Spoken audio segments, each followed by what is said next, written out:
Good day everyone, I am Jamaica Mayagudo.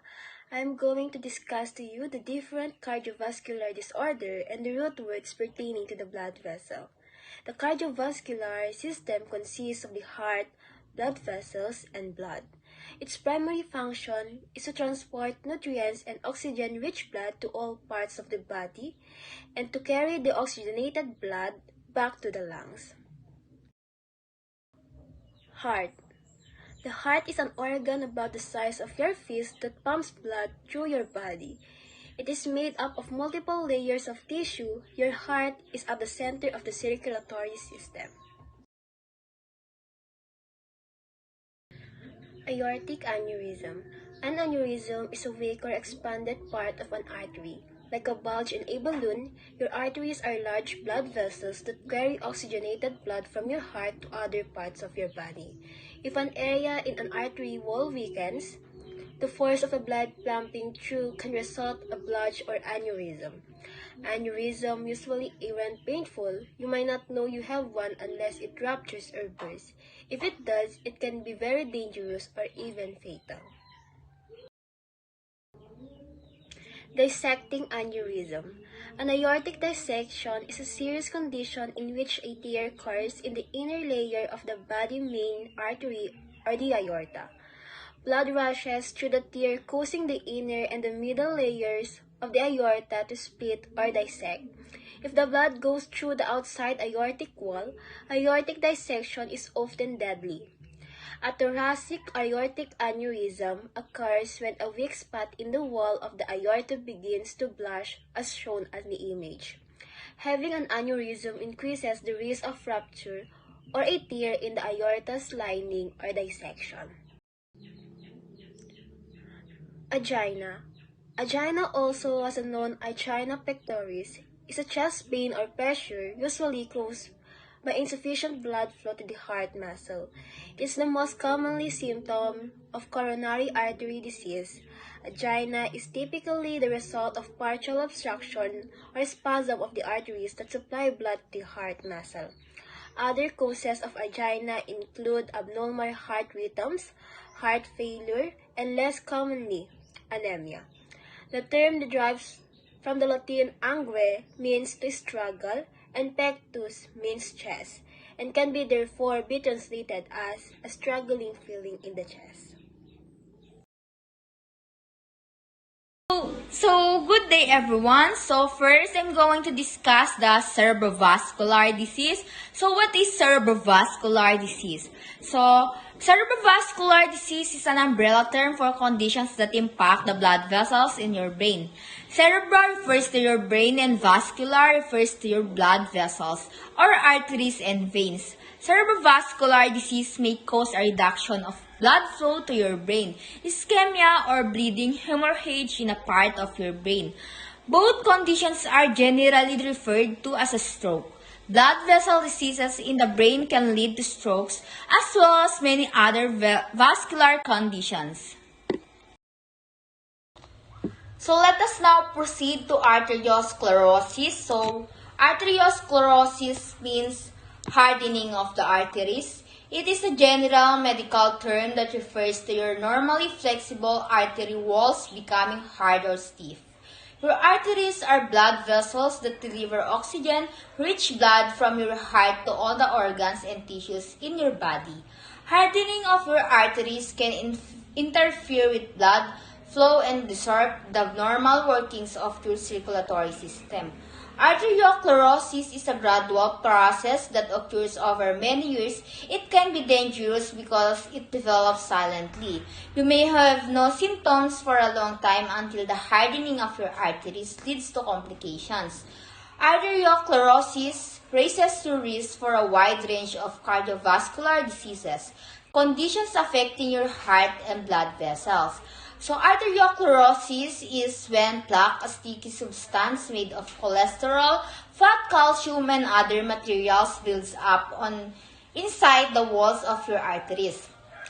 Arteries are the blood vessels that carry blood from your heart throughout your body. Arteriosclerosis can put blood flow that risks as your arteries become blocked, and it can cause clots to form It's the usual cause of heart attacks, strokes, and peripheral artery disease or PAD, which together are called cardiovascular disease.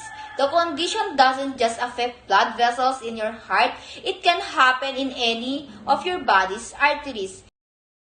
So, let us proceed to dyslipidemia. So, dyslipidemia refers to unhealthy levels of one or more kinds of lipid or fat in your blood.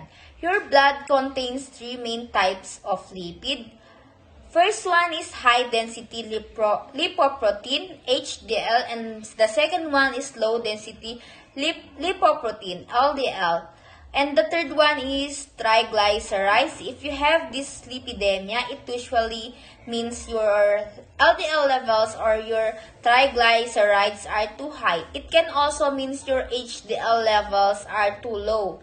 LDL cholesterol is considered the bad type of cholesterol. That's because it can build up the form clumps of the plaques in the walls of your arteries. Too much plaque in the arteries of your heart can cause a heart attack. HDL is the good cholesterol because it helps remove LDL from your blood.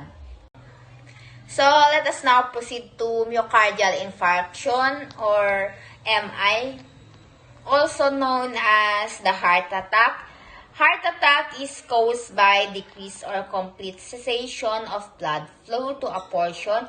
The myocardium, myocardial infarction may be silent and go undetected, or it could be a catastrophic event leading to hemodynamic deterioration and sudden death.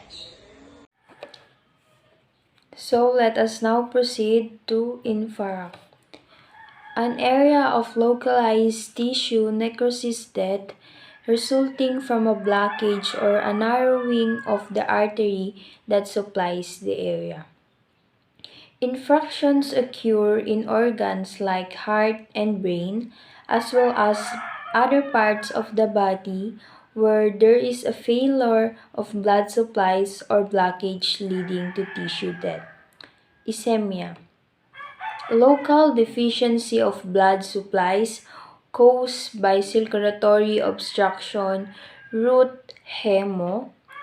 Ischemia, also known as ischemia, is a condition characterized by a lack of blood supplies to a tissue, muscle group, or other organ in the body. This results in a shortage of oxygen necessary for cellular metabolism to sustain tissue life. It can be a condition such as atherosclerosis.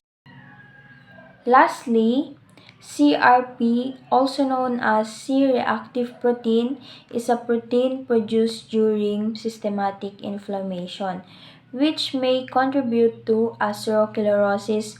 Also, high CRP level can indicate cardiovascular disease and prognosis. What does it mean if your CRP is high?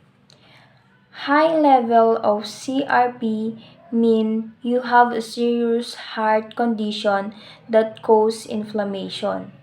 Inflammation is your body's way of protecting your tissues and helping them heal from an injury, infections, or other disease. How does CRP relate to cardiovascular disease? Your level of CRP can be indicator of how risk you are for developing cardiovascular problems. This is because the development of atherosclerosis, laying down of cholesterol inside the blood vessel walls, is associated with inflammation within the vessel wall. That's all.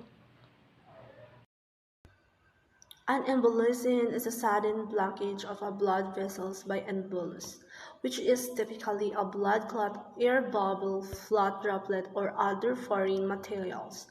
These blockages disrupt blood flow, potentially causing damage to tissue and organs supplied by the affected blood vessels, depending the location. Embolism can lead to various health problems, such as strokes when they occur in the brain or pulmonary embolism when they affect the lungs. A thrombus is a blood clot that forms within a blood vessels and can obstruct the flow of blood. It is typically formed in response to injury and inflammation in the blood vessels and can lead to serious health complications. It becomes dislodged and travels to other parts of the body. Thrombus formation can be caused by factors such as immobility, surgery, or certain medical condition.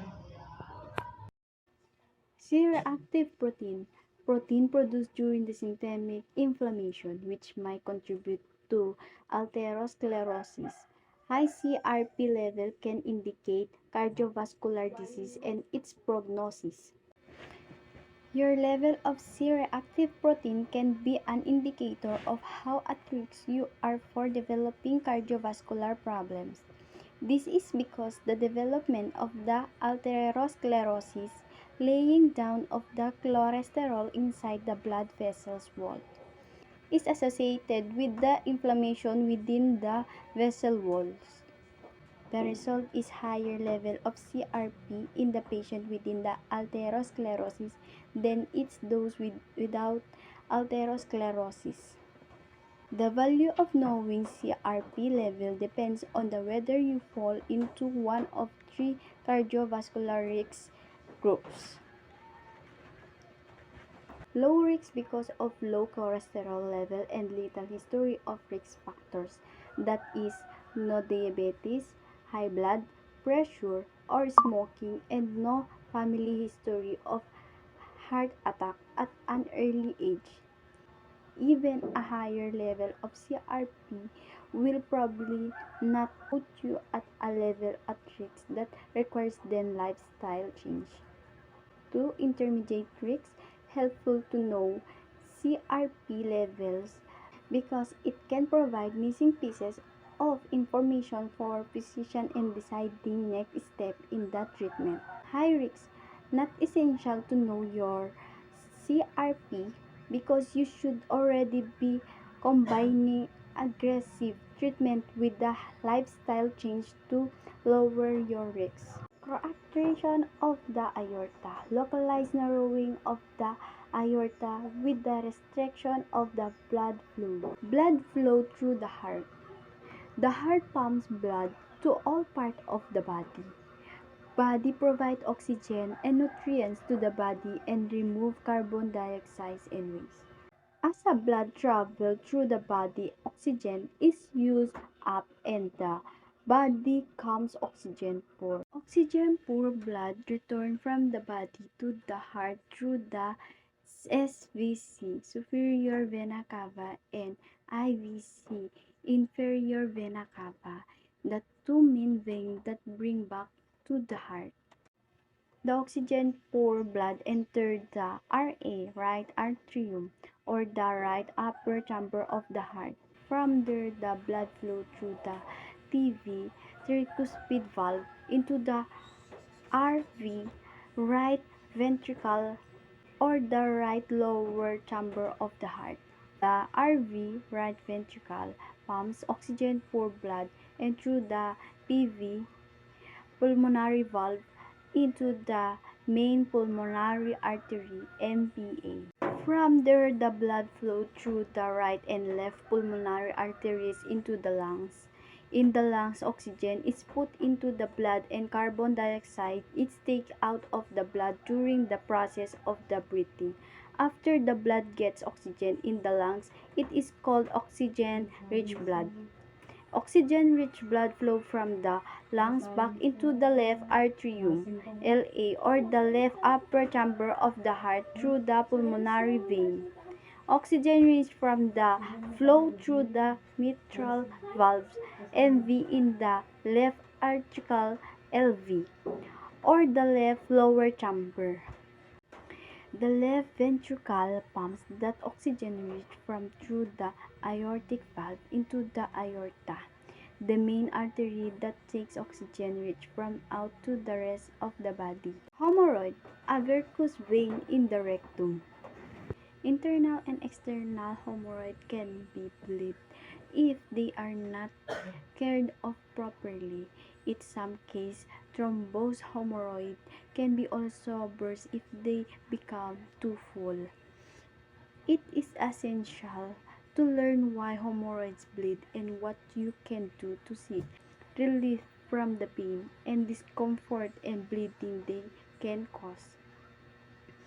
From some people, hemorrhoids do not cause any symptoms or pain, but for others, they can cause itchy, bleeding, and sensation of burning and discomfort that can be pretty.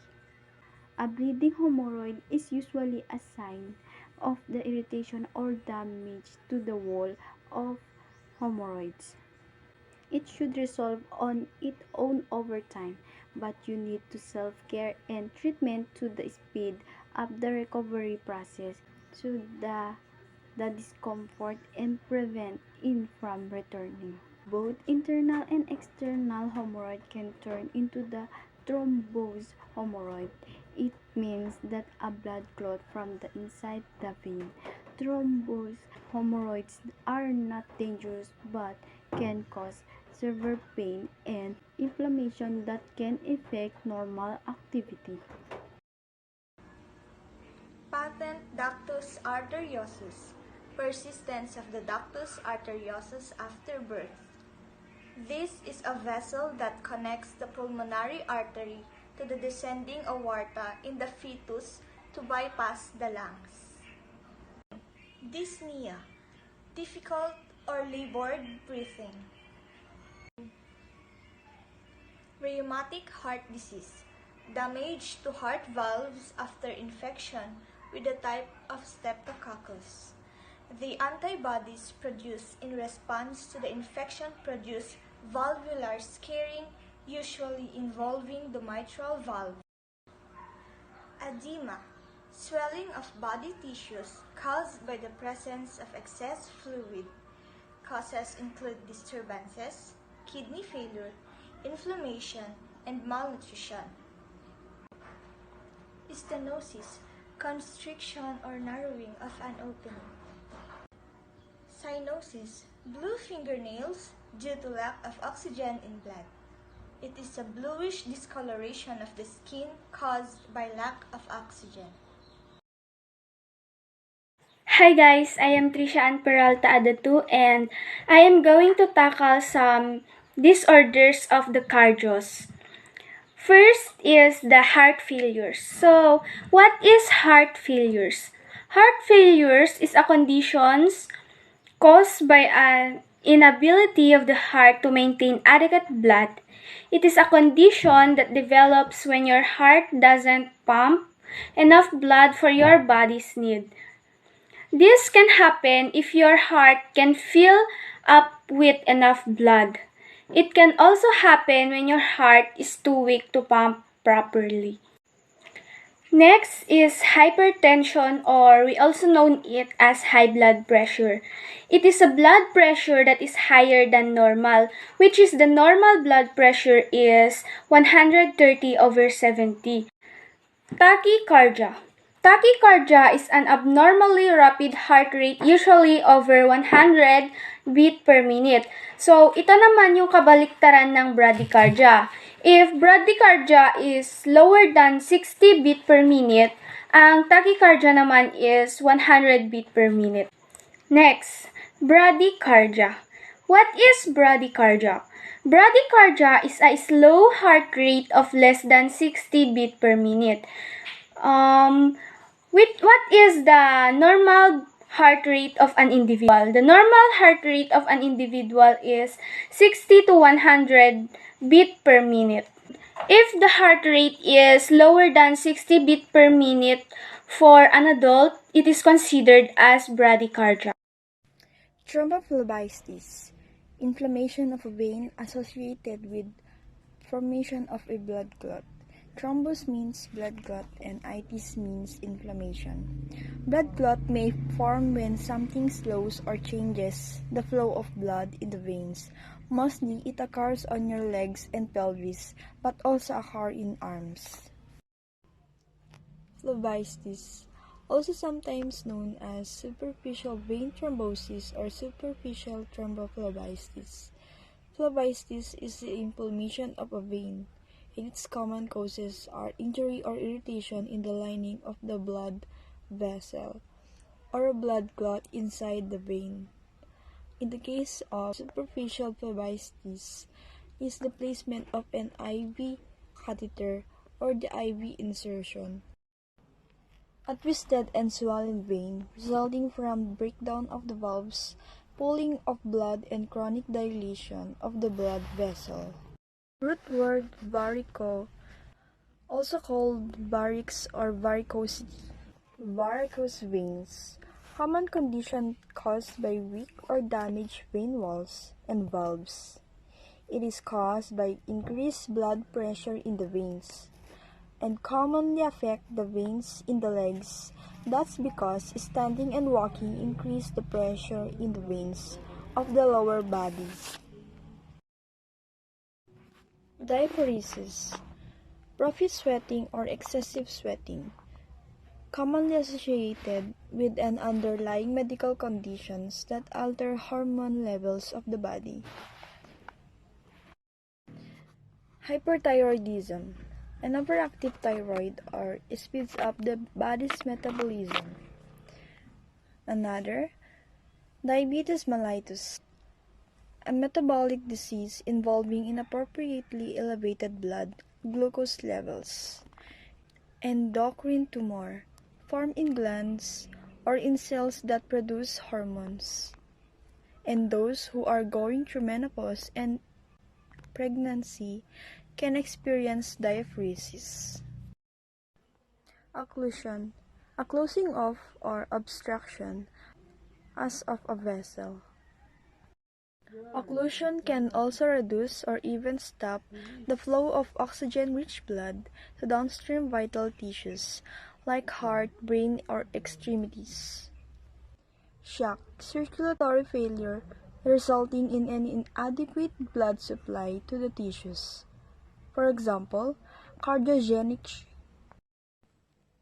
Syncope, a temporary loss of consciousness caused by inadequate blood flow to the brain, fainting, or passing out.